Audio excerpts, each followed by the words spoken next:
ертөнцийн хаанигтай харанхуй нүх яс цоожинд сахал үсэндээ баригдсан ялтан хоригдл өдөр бүр дасгал хийж байлаа. Бусд нь амарч байхад манай залуу хүнд төмөр өргөөдөл хүмүүс наарлаж байхад мань хүн харин боксоор хичээлсээр гар дээр сунаалт төрнийх дээрх таталт хүнд ажлыг яал биш хүч нэмэх дасгал болгож ашигладаг. Бороотой өдрүүдэд ч гэсэн зүгээр суулгуу талбай дээр гүйсээр бие махбод болон сэтгэл зүгөө хүчрхэгжүүлэхгүй бол энэ харанхуй тамийн нүхэнд амьд үлдэж чадахгүй. Шоронд орохоос өмнө өөрийн гэсэн инженерийн ажилдаа бас хөөрхөн их нэртэйгээ цуг амьдардаг байсан. Тэр нэг орой гэртэн дээрэмч орж ирдэг. Нөхөрлөгөө залгаж манай залууч яаран гэртээ очтол эхнэр нь буудан дээр цуснд будагдсан амьсгал хураасан байдалтай олддог. Гимт итгэдгийг олж очиод нэвширтлэн зоодсон ч шүүхийн өмнө танил тал ихтэй дээрэмчин залуу ялгүй мултархаар болов. Шүүх хурал дуусах төгөхөд шударга ёс нэгсэн манай залуу хамгаалагчийн гар бууг булааж гимт итгэдийн туханд нь сумзаадаг. Сэтгэлийн шархан эдгэж амжаачгүй байхад түүний туулах ёстой жинхэнэ там дөнгөж эхлэх гэж байлаа. Хамгийн чанга дэглэмтэй 20 анги руу бүх насаараа ял идэлхэр шүүгч ялын тогтоолыг уншиж өгдөг. 20 анги бол харгас ширүүн өршөөлгүй газар дээрээс нь харгалзагч харуулн бүгд авилгалд идэгдсэн газар байсан. Хүн амны хэрэг хүчин болж байхад харгалзагч нар нь юу ч болоогүй мэт нүдэ анастай. Ирсэн эхний өдрөө л өөрт байгаа хувийн эз зүйлсээ харгалзагчд өгнө. Хормын бүгжийг нь авах гэж оролдоход мань хүн татгалздаг. Гэвч хуйг түүнийг сөхөрж унтлан зоодоод бүгжийг нь хүчээр аавна. Хоригдол донд Андрей хэмээх сул дорой нэгний дээрлэхэж хүчирхийлдэг онгорой нэгэн байсан. Андрей хуйгуудад мөнгө өгч Билли хэмээх доожоогүй залууг хүчирхийлдэг байж. Дараа өдрийн өглөө нь Андрейгийн зэвүүн царай эхнэрийг нь алсан новштой яг адилхан харагдсан учраас Лебланк түүнтэй шууд зодтолдог.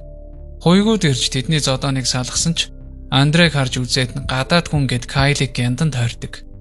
Шоронгийн хамгийн новшийн газар болох бааз шээс урсдаг хар нүхэнд манай үнийг хийчгэж байгаа юм. Левер дээрээ ганц гэрэл гарах цонхтой босаа нүх. Өмнөх хоригдож байсан ялтан амиа хорлсон бололтой. Ханан дээр түүний цусны толб үлджээ. Өдөр бүр жонхуу шиг гэмээр зутаа өвнө. Доогоор нь бохор уурсах шалтай чулуун тавцан дээр л унтна. Энэ бүхнийг тисэж чадалгүй гол дүр маань шүн дунд амиа хорлохоор шийджээ. Өжирсэн хувцас нь урагдаж хувь заяанд түүнийг явуулахыг хүссэнгүй. Уур нь багтарсан мань хүн ухаан алтлаа хан руу толгоогоороо мөргөнө. Цөхөрсөн газарт итгэл найдвар өгөхөөр дэнгийн ирвэхээ хоолн дээр нь суулаа. Амьдрал түүнд боломж өгч байгаа мэт зүүн совин түүнд амьд үлдэх ёстойг нь сануулв. Бурхан болсон эхнэрийнхээ гигэн дурсамжийг санагалзаж Кайл дахин амьдрах итгэл найдвараа олж авдаг. Нохоо хоол шиг амтгүй хоолыг юу ч бодлогүй цусалсаар харгалзагч нар энэ удаад түүнийг өөр өрөөрөв шилжүүлдэг. Түүний шинэ өрөөний хамтрагч нь өмнөх 3 гал хамаа нугсан цуврал алуурч нөхөр гэдгийг нь ч сануулж байгаа юм. Түүнээс мөнгө авахын тулд мэдэрлээр нь тоглож, шаардлагатай бол өрөөгөө сольж болно хэмээн сануулв. Нэг шөнө манай хүнийг өнөөх 451 хэмээх дугаартай хоригдол алангаа алдав. Дараа өдөр найзд автсан манай зоол өрөөгөө солих хүсэлт харгалзагчид өгдөг. Кайлийн байгаа бүх мөнгийг авсан ч дахиад дутуу хэмээн өнөөх зэвүүн новш хариулж дахиад жаахан тис хэмээн манай үнээр дайжигнаад амжих шиг болов. Мань хүн дагсдууснаа ойлгож тисэж үлдэхээс өөр зам үлдсэнгүй. Шорон дотор 3 гэмт бүлэглэл захирдыг олж мэддэг. Андрей хэмээх өстөн дайсны нэг бүлэглэлийн 2 дахь хүн бөгөөд шоронгийн тулааны аврах билээ. Энэ хүн шоронд хоригдлуудаар бооцоо тулаан хийлгэж захирагчд нь мөнгө угаадаг нь тодорхой. Ялагчийн нэр алдар хангамж өсөж ялагдагч нь өвгтлээ зодуулдаг. Харгалзагч болон хуйгуудад тулаан үзэж зугаацсаар Андрейгийн бүлэглэл манай хүнийг зовоосон хэвээрээ. Түүнийг дээрлэхэд зодож байсан ч харгалзагч нарт энэ бол огт хамаагүй тоосон шинжгүй. Зодсон биш зодуулсан хүнийг ахаад л гянданд хорно. Бороо орсон новшийн өдөр харанхуй нүх өмхөндөө баригдаад зөвхөрсөн ялтан нэг л зүйлийг эндээс ухаардаг. Чоннуудын дунд хон шиг амьдрал тастаж идүүлэх юм байна. Тиймээс хүчирхийлэл өөрөө түүнийг хамгаалах цор ганц зам гэдгийг ойлгуулдаг. Тэгээд солиотой хүн шиг өдөр бүр бэлтгэл хийн. Төрник болон гар дээр сунаж төмөр өргөж боксing бэлтгэлээ хийсээр гүйлт болон тэсвэр төвчээрийн бэлтгэлээ хангадаг. Хэдэн сарын шаргуу бэлтгэлийн ачаар Кайл анхны тулаандаа бэлэн болжээ. Мэдээж түүний эхний өрсөлдөгч нь түүний дайсан болох Андрей юм. Андрей туршлагатай тулаанч болохоор манай хүнийг эхэндээ нүүр нүргөө зодож гарна.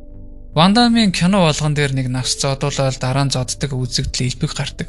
Кайлаас хүчтэй хэд хэдэн цогцолд авсан ч эргүүлээ тулааны санаачлагыг гартаа авдаг. Самбуур хичээлдэг бололтой өлхөн мань хүнийг давуулаад шидчихнэ. Кайл ч ухаан алтлаа зодуулжээ. Андрейч түүгээр тоглож өгч байлаа. Ингэсэн ч эцсийн мөчөд Кайл төмсгөрөө нүшглээ дээр нь гарч хүзүүг нь тас хазаад амжив. Энэхүү үйл явдал хүмүүжигч хуйгууд буудаас ахуулаад шоронгийн захирагч гэдэг хүн бүрийг шоконд оруулдаг. Яг л галзуу хүн шиг манай хүн цусандаа улангасжээ. Энэ өдрөөс эхлээд Кайл шоронгийн шинэ авраг болно. Ажиллах чадвар сайтай шииртээр болохоор өрсөлдөгч нар нь амархан цуцаж түүнд дандаа зодуулдаг. Дөрөмгүй тулаан болохоор энд хүний амь нас эрсдэх нь мэдээж ойлгомжтой. Үс хизгээ ч гэсэн засуулж дог имиж олж шинэхэн овгор шиг л аашилж байлаа. Түүний найз Билли шоронгийн хүчирхийллийг тэсэлгүй үргэлж зүхтах оролдлого хийн. Баригддаг ч хизээч бууж өгөхгүй. Нэг удаа шоронгийн хуйгийн түлхүүрийг хулгайлж орох гэж байсан боловч үйлдэл дээр баригдаад амждаг. Зэвүүн новш түүнийг шийдэх гэж хэрцгий эрийг өрөөнд нь оруулах боловч тэр шүнжэнгөө Билли эцээ хүртэл тэмцсэн учраас өглөө тамтан Кайлтай ярилцдаг. Өгөхөөс өмнө Билли түүнд тэдний хүссэн хүн нь хизээч битгий болоорой гэж гуйдаг. Кайл ч үүнийг ойлгоод дахиж зодтолтгоо болов. Биллиг алсан хүчирхэг эртээ Кайл зодтолтгоос татгалзаад хичнээн зодуулсан ч гэсэн эсэргүүцэж зодтолцсонгүй. Зочдынхаа өмнө нэр хүндээ алдсан шоронгийн дарга түүнийг гадаа хөллөхийг тушаадаг. Түүнийг өөхөх эсвэл зодтолтгоос нааш суллахгүй хэмээн харгалзагч сануулв.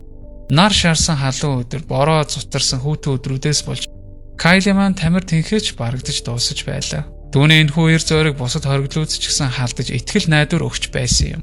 Энэхүү шоронд хоригдлуудаар зугаагаа гаргаж түүнийг цор ганц ялагч нь шоронгийн дарга болохыг хүн бүр энэ цагаас ухаарч ойлгодог. Эндээс шоронгийн бүлэглэлүүд хоорондоо найрамдаж дайсагналлаа зогсооно. Мөн угаах боломжгүй болсноор Кайлийн эр зойрог нь ялдаг юм. Кайлыг алах хүсэл байвч шоронд өөмэн гарна гэж болгоомжилж байлаа. Ингээд Кайлыг сулалдаг. Гэхдээ хоригдлуудад эцсийн сануулга өгөхөр түүнийг сүүлчийн удаа жишээ болгож шийдэх гэж байсан. Түүнийг алуулахаар 2 м гаруйтай өндөртөө баг өмсөн аратан хүн шиг амтныг авчираад ирэв. Кайлыг шууд дайрч аваад алхаар оролддог. Кайл хоолоогоо боолгуулад өөх гэж байхдаа шоронгийн хаалгыг хэд хэдэн удаа нүүддэг. Кайлыг гянданд байхад нь хаан нүдэж харилцдаг байсан хажуу өрөөний үл мэдэгдэх найз нь болохыг ухаарна.